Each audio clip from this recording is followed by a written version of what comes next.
To jama'a assalamu alaikum.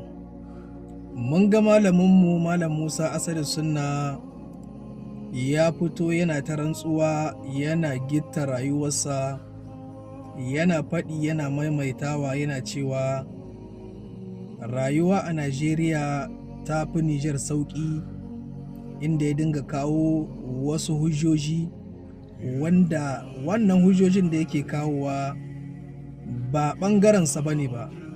Shi yasa wato duk iliminsa sai ya faɗo ƙasa warwas. Bai dace a ce ba wato mutane ire-irenmu mun buɗe baki mun kalli malaminmu mun ce ya yi ƙarya. Basu kan dukkan girmamawa za mu cewa magana nan da ka faɗi Malam Musa, wannan magana ba haka take ba.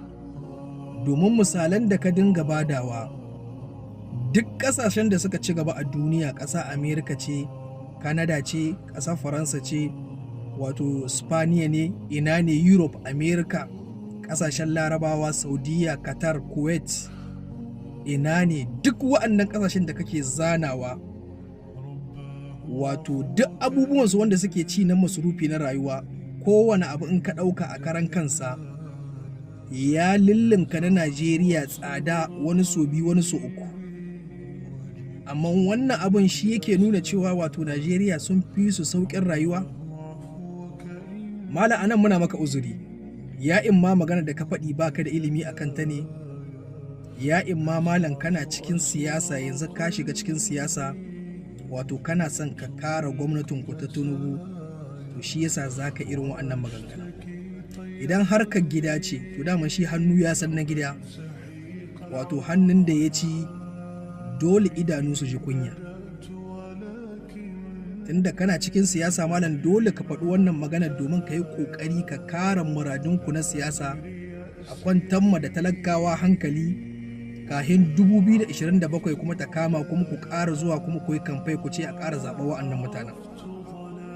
Yanzu ya za a yi malam ka ɗauki wannan misalin ka bada, yanzu dan kayan masurufi na rayuwa dan Nijar sun yi tsada sama ga Najeriya, shi yake nuna cewa Najeriya wato tafi Nijar sauƙin kayan abinci malam?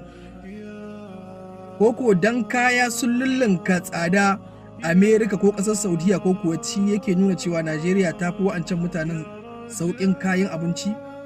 Ka duba ka gani irin ƙasar Amerika ko irin ƙasar wato ƙasashen Larabawa, nawa ne ƙaramin albashinsu, nawa ne a Najeriya? Ko malam bari mu baka misali wanda ka fi ganewa, tunda da Nijar ka bada misali, ya kamata a ce mun baka misali wato da Nijar domin ka fi ganewa. Alƙaramin albashi a Nijar a nawa ne? Ƙaramin albashi a Najeriya nawa ne? A Najeriya ko ƙaramin albashi wanda ake bada 18,000. A Nijar ƙaramin albashin su yana jikka 65 ne koko da 7, wanda in ka buga su yana daidai da naira kusan 160. Ƙaramin albashi a Nijar. A Najeriya mutum miliyan nawa ne ba sa aiki? Mutum miliyan nawa ne suke zaman banza? A Nijar yaya gaugawar samun kuɗi take sama ga Najeriya? Yanzu a Nijar kana iya zuwa kai wani aiki shaf-shaf, ka yi aikin da bai wuce awa 3 ba ko awa 4. Misali karamin takadiri ya ɗauki jikka 5 a baka, wannan jikka 5 ɗin aka baka tana daidai ina ga da kusan 20,000. A Najeriya kuma ni na san ba wani aiki zaka zuwa kai shaf-shaf a ɗauki wannan kuɗi a baka. Me yasa kake ganin yanzu 'yan Najeriya suna zuwa Nijar neman kuɗi malam? Ba wai dan ita wai Nijar ɗin ba ta fi Najeriya arziki bane suke zuwa neman kuɗi, a'a ba haka bane ba. Saboda yanda ake gaugawar samun kuɗi a Nijar, da kuɗin yanda suke da daraja, in ka je ka juya su a cikin naira, kuɗin za su baka wato wani adadi mai yawa. Shi yasa mutane za ganin daga Najeriya suke zuwa Nijar. Ba wai suna zuwa Nijar bane ba wai dan Nijar ta yi Najeriya arziki, kwata-kwata ba haka bane ba. Suna zuwa ne saboda samun kuɗin a Nijar ya fi sauƙi, sannan kuma in ka same su a Nijar wato zai lullunka adadin na Najeriya. Kamar yadda in ka tafi ƙasar Saudiya ko Qatar ka je kayo aiki, masrufin rayuwarsu yana da tsada in ka buga sama ga na Najeriya, amma in ka samu kuɗin su zai baka linkin balinkin adadin kuɗin Najeriya. To malam ba za ka fitowa ba ka dinga irin wa'annan maganganun ba. Abu ba bangaren ka malam, in baka sani baka ce baka sani ba, in ko dan siyasa ne kai malam, to har ƙara wato mu san ka da alamominka, saboda duk lokacin da ka yi magana ba sai mun tsaya mun saurara ba, mu ji kawai mu wuce ba sai mun baka raddi ba. Saboda mu muna girmama ka, abu na farko malami ne kai, muna girmama ka a wannan fannin. Abu na biyu sannan gashi kana da shekaru. Sannan malam wannan abubuwan da kake yi, kana yin abubuwa ne wato domin ka yaudari talakawa 'yan uwanka, ka kwantar masu da hankali tunda kuna cikin gwamnati ku ci gaba da sussukarsu. Da haka malam muna ja ma kunne ka ji tsoron Allah. Najeriya suna da mutane sama ga mutum wato wajen miliyon 20 da wani abu a arewacin Najeriya wanda ba su da aiki. Wannan arewa nake magana, ba ni magana kudu. A Nijar ba yanda za a yi ka samu wannan adadin. Sannan kuma mutane kullum a Najeriya mutum nawa yake kwana da yunwa, mutum nawa yake ci ya ƙoshi. Sannan ka je ka duba ga a Nijar mutum nawa kullum yake wato kwana da yunwa, mutum nawa ne baya kwana da yunwa. Malam ya kamata ka dinga ɗauko irin wannan lissafin ka buga, ba wai ka buga sauƙin abun ba. Duk arha abu idan baka da kuɗi tsada ce. Sannan kuma duk tsada abu idan kana da kuɗi kuma wannan abin arha ce. Ya kamata malam ka dinga yi kana sanin irin wannan lissafin, domin nan ne duniya ta sa gaba. Irin wannan lissafin abin da ya shahi tattalin arziki ko rayuwa, malam ba lalle bane baka san shi. Domin dan kana malami ba shi yake nuna cewa ba mutum ya je ya kwanta a gadon asibiti ka zo ka mai tiyata.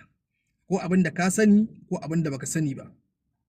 Da haka malam basa kan dukkan girmamawa, irin waɗannan maganganu ba su dace da kai ba. Domin in kana irin wannan maganganu ne irin kamar na ha'inci, na cin amana al'umma. Abu ka san wannan abun ba haka bane ba, amma za ka zo ka wanke wato wannan gwamnatin taku soso da sabuni dan dai su zo su ci gaba da azabtar da mutane. Wanda kusan kullum muna faɗi, duk lokacin da aka cutar da 'yan arewacin Najeriya, kai tsaye an cutar da 'yan Nijar, domin da mu da su abu ɗaya ne. Wato muna da auratayya tsakaninmu, kasuwanci tsakaninmu, komai haka muke ta juye-juye a tsakaninmu. Kuna da 'yan uwa a can, muna da 'yan uwa a nan. Don haka malam duk abin da za ka dinga faɗi, ka dinga faɗan abu na gaskiya. Shi yasa kake gani daga cikin wa'angan malaman wanda suke yawan wa'azi, wato muke jinjina ma irin su Malam Murtala Asada, me yake cewa irin su Malam Murtala gashi da suna Asada. Irin su wato Malam Abdulaziz me yake cewa Dutsen Tanshi. Saboda ba su shiga gwamnati ba su da kwaɗayi. Kullum gurinsu al'ummarsu. Haka malam a ji tsoron Allah.